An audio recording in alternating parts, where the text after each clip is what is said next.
Hi viewers, welcome to our channel. So ఇవాళ భీమిలిలో జగన్మోహన్ రెడ్డి గారి సిద్ధం సభ జరిగింది. అయితే ఆయన కొన్ని వ్యాఖ్యలు చేయడం చూస్తున్నాం. సో ఆంధ్రప్రదేశ్లో జరుగుతున్న ఎలక్షన్ యుద్ధంలో అన్ని పార్టీలు కలిసి ఒక పద్మవ్యూహాన్ని పన్నుతున్నాయి. సో అందులో చిక్కుకోవడానికి నేను అభిమన్యుని కాదు అర్జునుడిని అంటూ సో యుద్ధ బేరైతే ఆయన మోగించడం జరిగింది. మరి ఏం జరగబోతుంది, ఏపీ ఎలక్షన్స్ ఎటువైపు వెళ్ళబోతున్నాయి, రిజల్ట్స్ అనేవి, సో ఈ అంశం మీద డిస్కస్ చేయడానికి ప్రజెంట్ మనతో పాటు సీనియర్ జర్నలిస్ట్ జయదేవ్ గారు ఉన్నారు. వారితో ఒకసారి డిస్కస్ చేద్దాం. సార్ నమస్కారం. సార్ నమస్తే సార్. అన్ని పార్టీలు కలిసి ఒక పద్మవ్యూహాన్ని పన్నుతున్నాయి. సో అందులో చిక్కుకోవడానికి నేను అభిమన్యుని కాదు అర్జునుడిని, ఈ యుద్ధంలో చంద్రబాబు గారితో సహా అందరూ ఓడిపోవాల్సిందే. సో ఈ అర్జునుడికి ప్రజల్లాంటి శ్రీకృష్ణుడు తోడుగా ఉన్నారు అంటూ సిద్ధం సభలో ఇవి జగన్మోహన్ రెడ్డి గారు చేసిన వ్యాఖ్యలు. మరి దీనిపైన మీ ఒపీనియన్ ఏంటి సార్? అంటే రాజకీయాల్లో రకరకాల వ్యూహాలు పన్నుతుంటారు. ఇప్పుడు జగన్మోహన్ రెడ్డి గారు పన్నిన వ్యూహం ఏంటంటే ఇప్పుడే కాదు, మొదటి నుంచి కూడా ఆయన ఒకటే నినాదం, మీ బిడ్డ మీ బిడ్డ మీ బిడ్డ ఒంటరివాడు, మీ బిడ్డ ఒక్కడే పోరాడుతున్నాడు, మీ బిడ్డడు ఒక్కడిని చేసేసి అందరూ మూకమ్మడి దాడి చేస్తున్నారు. ఇదే డైలాగ్. ఆయన వేరే అంటే ఓన్లీ సానుభూతితోనే వెళ్ళే ప్రయత్నమే చేస్తున్నాడు ఆయన.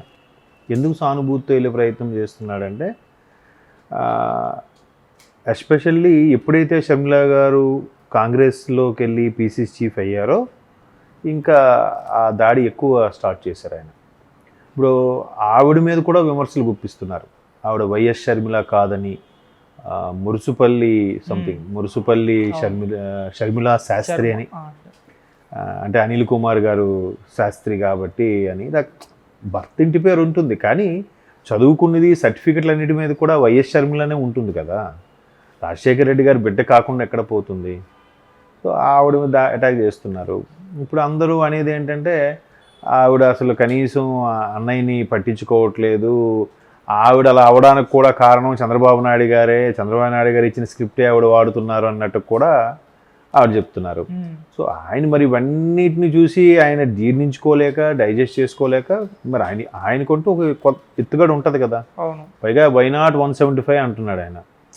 175 అంటే మాటల, వైనాట్ 175 అని అంటూనే మీ బిడ్డ ఒక్కడవాడైపోయాడు, మొన్న అవసరం లేదనుకుంటే నేను దిగిపోవడానికైనా సిద్ధమే అని, అంటే ఒక రకమైన నిర్లిప్తతో మాట్లాడుతున్నట్టు అనిపిస్తుంది. తెలుస్తుంది వాళ్ళకి. ఎందుకంటే రోజుకు ఒకరు ఇద్దరు చొప్పున పార్టీని వీడుతున్నారు. పోనీ ఎలక్షన్స్ ముందు ఈ సమీకరణాలు, జంపింగ్లు, మారిపోవడాలు సహజం అనుకుందాం కాసేపు. బట్ మిగతా పార్టీల నుంచి ఇక్కడికి రావట్లేదుగా. ఈ మిగతా పార్టీల నుంచి ఇక్కడికి వచ్చిన వాళ్ళు ఒకే ఒక్కరు, ఎవరు? కేసీఆర్ నాన్నగారు. మిగతా ఎవరు వచ్చినట్టుగా ఎక్కడ దాఖలాలు లేవు. అందరూ ఇక్కడి నుంచి వెళ్ళిపోతున్న వాళ్ళే. సో కాబట్టి ఆయన పద్మవ్యూహంలో ఉన్నాను. ఆయనే అంతకుముందు కూడా ఒకసారి అన్నారు, ఈసారి జరగబోయే ఎన్నికలు కురుక్షేత్రాన్ని తలపిస్తాయి అని కూడా అన్నారు. రకరకాలుగా మాట్లాడుతున్నారు. ఇది ఏంటంటే సానుభూతి గెయిన్ చేసుకోవడానికి ఇది ఒక రకమైన వ్యూహం అంతే. ఎందుకంటే చంద్రబాబు గారు, పవన్ కళ్యాణ్ గారు, తర్వాత షర్మిలా గారు, వీళ్ళందరూ కూడా నన్ను కుట్ర పని చేస్తున్నారన్నారు. వీళ్ళందరూ మీ దృష్టిలో అసలు వీళ్ళందరికీ ఇప్పుడు చంద్రబాబు నాయుడు గారు తప్ప పవన్ కళ్యాణ్ గారికి ఒక సీట్ లేదు, నిన్న వచ్చిన షర్మిలా గారికి ఒక సీట్ లేదు. మరి వీళ్ళందరూ మీకు ప్రత్యర్థులని మీరు ఎందుకు అనుకుంటున్నారు? అంటే భయపడుతున్నారా? చంద్రబాబు గారు ప్రత్యర్థులన్నా అర్థం ఉంది, ఆయనకు ఒక 23 స్థానాలు ఉన్నాయి కాబట్టి, ఒక ప్రతిపక్షం ఉంది కాబట్టి అనుకోవడానికి. పవన్ కళ్యాణ్ గారిని అసలు మీరు పవన్ కళ్యాణ్ గారిని లెక్కే చేయలేదు. ఒక సీటు కూడా, కనీసం ఒక సర్పంచ్ కూడా సీటు గెలవనోడు ఈడు ఒక నాయకుడా అన్నట్టుగా విమర్శించారు.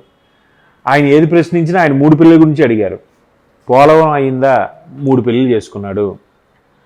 రాజధాని ఏమైంది? 3 పెళ్ళిళ్ళు చేసుకున్నాడు. అభివృద్ధి ఏమైంది? 3 పెళ్ళిళ్ళు చేసుకున్నాడు. లేదంటే ఒక మంచి కంపెనీ వచ్చిందా? 3 పెళ్ళిళ్ళు చేసుకున్నాడు. ఇవి ఏది అడిగినా అదే ఆన్సరు.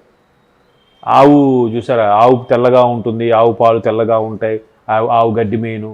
వెనకటికి ఎవడో ఒక వ్యాసం చదువుకెళ్ళాడట, వాడికి ఏ వ్యాసం గురించి అడిగినా ఆవు వ్యాసం ఒకటే చెప్తున్నాడు. ఆఖరికి విమానం గురించి అడిగినా కూడా, నేను విమానంలో ప్రయాణిస్తున్నాను, కిటికీలోంచి కిందకు చూశాను, కింద పచ్చటి పొలాలు కనబడ్డాయి, పొలాల్లో ఆవు గడ్డి మేస్తుంది, మళ్ళీ ఆవు తెల్లగా ఉండును, ఆవు పాలు తెల్లగా ఉండును. ఇట్లా అలాగా వీళ్ళు ఏది అడిగినా కూడా పవన్ కళ్యాణ్ 3 పెళ్ళిళ్ళు చేసుకున్నాడు. అది కాదు కదా ఆన్సరు.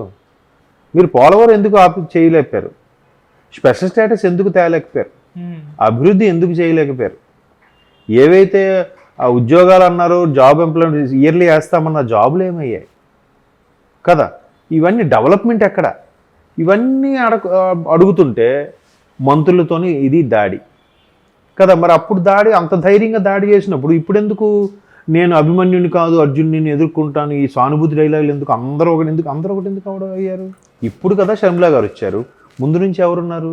ముందు నుంచి పవన్ కళ్యాణ్ వేరేగా అటాక్ చేశారు, చంద్రబాబు నాయుడు గారు వేరేగా అటాక్ చేశారు, అంతే కదా. సో ఏంటంటే ఒక రకమైన నేను మళ్ళీ ఆయన ప్రజల్లోకి వెళ్ళే ఉద్దేశం ఏంటంటే, నేను చేసేవి మీకు నచ్చినట్టయితే నా ద్వారా మీరు లబ్ధి పొందుంటే, అంటే నేను తినే షేర్లు మీకు షేర్ ఉంది కాబట్టి మీరు నాకే ఇవ్వాలన్నట్టుగా ముడిపెడుతున్నారు ఆయన కదా. అదే కనిపిస్తుంది అక్కడ. నేను మీకు చేశాను మనస్ఫూర్తిగా అనుకుంటున్నాను కాబట్టి మీరు నాకు వెయ్యండి అనే చెప్తున్నాడు కదా. దానికి మళ్ళీ ఎలా సవాలు విసురుతున్నారంటే, చంద్రబాబు నాయుడు ఇలా చెప్పగలరా అని అడుగుతున్నారు. పోనీ ఆయన చెప్పలేడు అనుకుందాం. మరి మీరు కూడా చంద్రబాబు నాయుడు గారు అన్నారు కదా, ఒక బీసీ నేతని ముఖ్యమంత్రి చేయగలరని. మరి మీరు చెప్పండి, బీసీ నేతను ముఖ్యమంత్రి చేస్తామని. చేయలేరుగా. సిద్ధం అంటే మరి అంత సిద్ధమైన వాళ్ళు మరి ఎందుకు 2 రోజుల కిందట నేను చాలు ఇంక దిగిపోమన్నా దిగిపోతానని అంటే ఎందుకు? అంటే కన్న తల్లి చెల్లి కూడా లేరని ఒక నిర్లిప్తత స్టార్ట్ అయిందని నా అభిప్రాయం. కాబట్టి ఏదో ఒక విధంగా మళ్ళీ లబ్ధి చేకూరాలి, సానుభూతి గెయిన్ చేయాలి, గెయిన్ చేసిన తర్వాత మళ్ళీ ఎన్నికల్లోకి వెళ్ళాలి, అదే కాన్సెప్ట్. ఎందుకంటే మరోవైపు కేసులు కూడా 10 ఏళ్ళుగా ఆయన బయట ఎలాగుంటాడు బెయిల్ మీద అన్నట్టు కూడా మళ్ళీ కేసులు వస్తున్నాయి. ఏవైనా జరిగితే ముఖ్యమంత్రిగా ఉంటే కొంత వెనక ముందు ఆలోచిస్తాయి కదా ప్రభుత్వాలు కానీ చట్టాలు కానీ. కాబట్టి దానికోసం ఆయన తాపత్రయపడుతున్నారు. చూద్దాం ఎటువైపు తీసుకెళ్తుందో ఎటు వెళ్తుందో అనేది.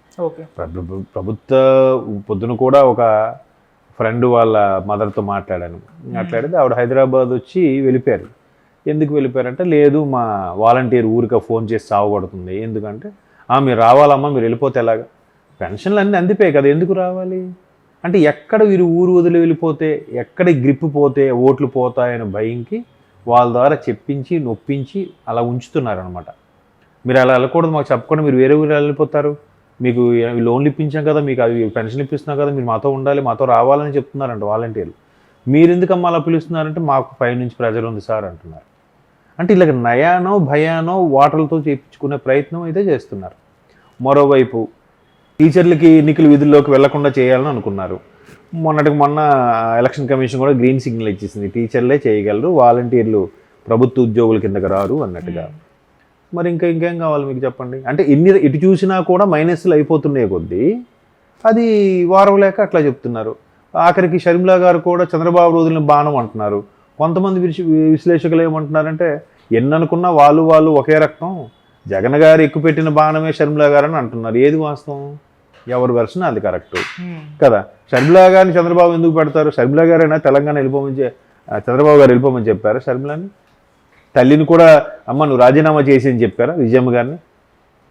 ఇంతకుముందు అనిల్ కుమార్ గారు ఏదో సభలో కూడా చూశాను, ఆఖరికి తల్లి చెల్లి దగ్గర కూడా చిచ్చు పెట్టే నీచ సంస్కృతి దిగిపోయారు, చరిత్ర మిమ్మల్ని క్షమించదు అన్నట్టుగా అనిల్ కుమార్ యాదవ్ గారు మాట్లాడుతున్నారు. నిజమే. మరి విజయమ్మకి గౌరవ అధ్యక్ష పదవికి రాజీనామా చేయమని చెప్పింది చంద్రబాబు నాయుడు గారా, లేకపోతే గౌరవ అధ్యక్ష పదవి ఇవ్వమని చెప్పింది చంద్రబాబు నాయుడు గారా? అంటే చంద్రబాబు నాయుడు గారు చెప్పినట్టే మీ పార్టీ ఇంకా నడుస్తుందా? సో అది మీ ఇంకా పార్టీ అయినా మాట్లాడేటప్పుడు కదా. మరి ఆవిడ కూడా క్లియర్గా చెప్పింది. ఇప్పుడు షర్మిల గారు కూడా ఓపెన్గా ఏం చెప్తున్నారు, నేను పాదయాత్రకి వెళ్ళడం వాస్తవం, నాకు పిలిచి వెళ్ళమని చెప్పారు, నాకు నేనుగా వెళ్తాను అనలేదు, దానికి నా అమ్మాయి సాక్ష్యం, నా తల్లి మీద ఒట్టేసి చెప్తున్నా అన్నట్టు కూడా చాలా పెద్ద పదం వాడారు, ఒట్టు పెట్టి మాట్లాడడం అనేది కదా. మరి ఇప్పుడు దానికి ఏం చెప్తారు? మరి వీళ్ళు ఇది ఆల్రెడీ షర్మిల గారిని మీద విమర్శ స్టార్ట్ చేశారు కదా, విజయమ్మ గారి మీద విమర్శ స్టార్ట్ చేయమనండి, ఎందుకు చేయట్లేదు? చేస్తే ఉన్న ఇమేజ్ కూడా పోతుందని అలా ఊరుకున్నారు. ఇంక 2 రోజులు పోతే ఆవిడ మీద కూడా స్టార్ట్ చేస్తారేమో, ఎందుకంటే ఆవిడ ఎక్కడ బయటకు రావట్లేదు, మాట్లాడలేదు. ఒకవేళ బయటకు వచ్చి మాట్లాడినా ఆవిడ ఎటు సపోర్ట్గా మాట్లాడదు.